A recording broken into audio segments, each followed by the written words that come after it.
Hey everybody, it's Dr. Eric Balcouch. We're back for another edition of Thyroid Thursday. And today I just want to show you the impact of identifying some of your stressors and reducing them can have on your thyroid panel. It can be dramatic and can be the difference maker in improving not just your labs, but improve the way you feel and function. So this is a case. This is not your case. This is just an example of what can be the difference. So this first set of labs, this was performed, we found out the person who was struggling with trying to find the right dose of T4, added T3, trying to find the right dose of T3, and nothing seemed to really restore normal, what we call homeostatic physiology or homeostatic thyroid physiology. Even though they had hypothyroidism, it didn't really matter what the thyroid replacement strategy was. They just did not feel well. If they added too much T4, a lot of anxiousness and anxiety. If they added T3, that could create the same issues. So it wasn't about what's the magic dose of thyroid medication that's going to fix her. There was never going to be a magic dose of thyroid physiology or thyroid hormone that was going to fix her, because there was some type of excessive stress load that reduced the conversion of T4 to T3, that was also triggering the thyroiditis. And ultimately, what we all need to do to help recover our thyroid physiology is we have to identify what's creating the excessive stress load that's reducing the peripheral conversion that's driving the thyroiditis. So let's take this first set of labs. This first set of labs essentially was performed while this person was living in a home that they didn't realize was not just has a mold issue, but that they were reacting to that mold. And I think that's a key point. We all can be exposed to mold. Some of us have an immune reaction in response to it, and some of us don't. That's why two people could live in the same house. One's really become chronically ill as a result of that mold reactivity, or the reactivity to the mold or mold toxins, and the other person seems to be fine. They have a more robust immune system or healthier immune system, and they're able to manage it. But in this situation, we identify that the person has some reaction to mold or mold toxins.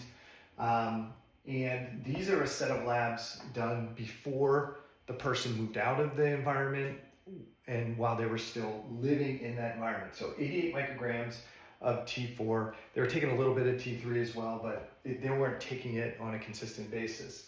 So TSH 3.48, some people would say that's functionally elevated. And what's really important is the lab value itself is not like concrete. If it's in this range, you're healthy. If it's not in this range, you're not. Whether it's a lab range or a functional range, lab ranges need to be interpreted. So let's see what's going on with this set. TSH 3.48, that would be what some people would say is a little functionally high.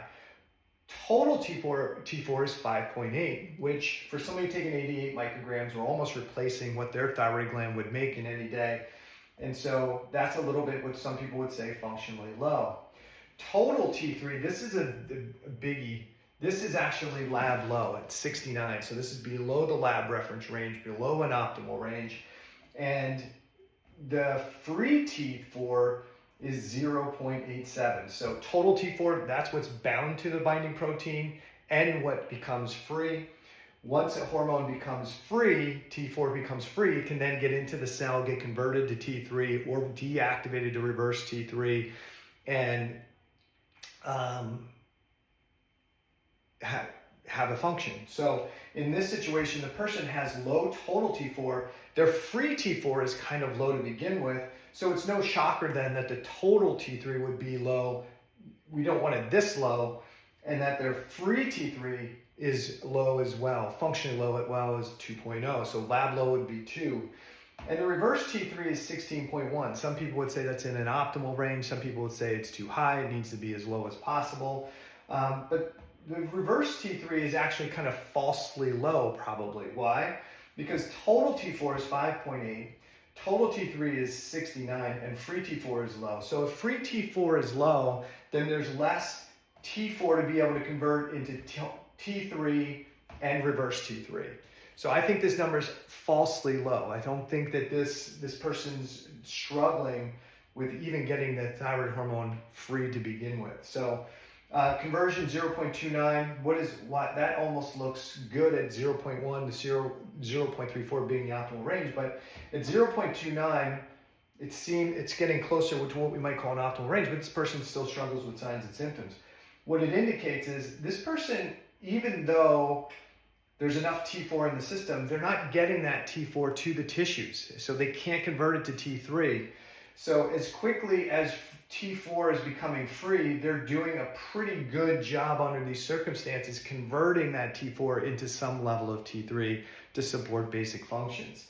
But person's not feeling great, chronic signs and symptoms of hypothyroidism, no wonder. Should we just provide this person with T3?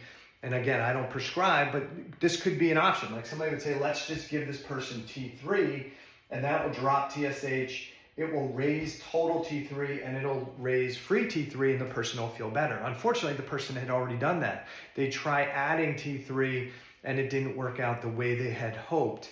So here's a set of labs. We identify that they are they're in a home, or they have positive antibodies to mold and mold toxins. They have their home evaluated. They find out that, yeah, they have a lot of mold kind of infested into the home. They move out of the home, and here's labs performed 7 weeks after getting out of that environment. That doesn't mean everything's fixed and their physiology is back to normal, but I want to show you how dramatic the changes are here.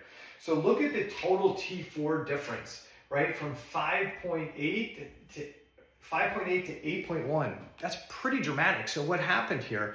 This is a person who's probably, because there's less stress going on in the environment, they're probably absorbing more of that thyroid hormone.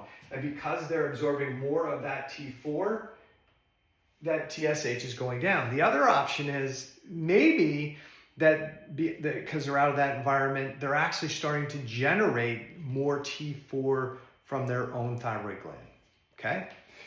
Total T3, dramatic change in total T3, right? From 69, which was lab low, to 101, which is well within the lab reference range, and some people might say within the functional range. This is not taking T3 right before the medication or right before the blood draw, which is initially when I saw these labs, that's what I thought had happened.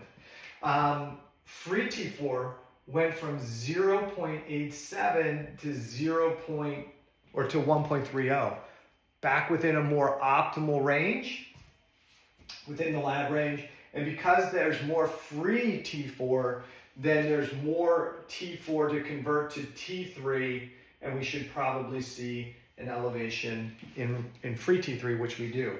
Free T3, 2.1 to 2.6, pretty significant improvement. Reverse T3, this is where some people might say, hey, wait a sec, but this is worse because their reverse T3 went up. Well, keep in mind, there's probably inflammatory mechanisms going on. This person still needs to heal. And so they have more T4, they have more free T4 available, and now those cells get to determine what's going to happen to that T4. There is more T3 being generated, so which is good, and reverse T3 went up a little bit too, and the conversion seems to have gone down a little bit. So this at the surface may look worse, but I think this is really a good sign that the person's able to convert more T4 to T3 with the same amount of medication. So this means that either they're absorbing more T4 or the thyroid gland starting to make more T4, they're converting more T4 to T3, or their thyroid gland is starting to generate more T3. And we should see more improvement of signs and symptoms as this person is out of this excessive stress environment. Interestingly, I ran a lipid panel with this person's set of labs, and we can see that the improved T3 and free T3 is having a positive effect on lipid physiology. So the importance of this isn't so much what medication they were taking and what the values are, but how dramatic the changes are.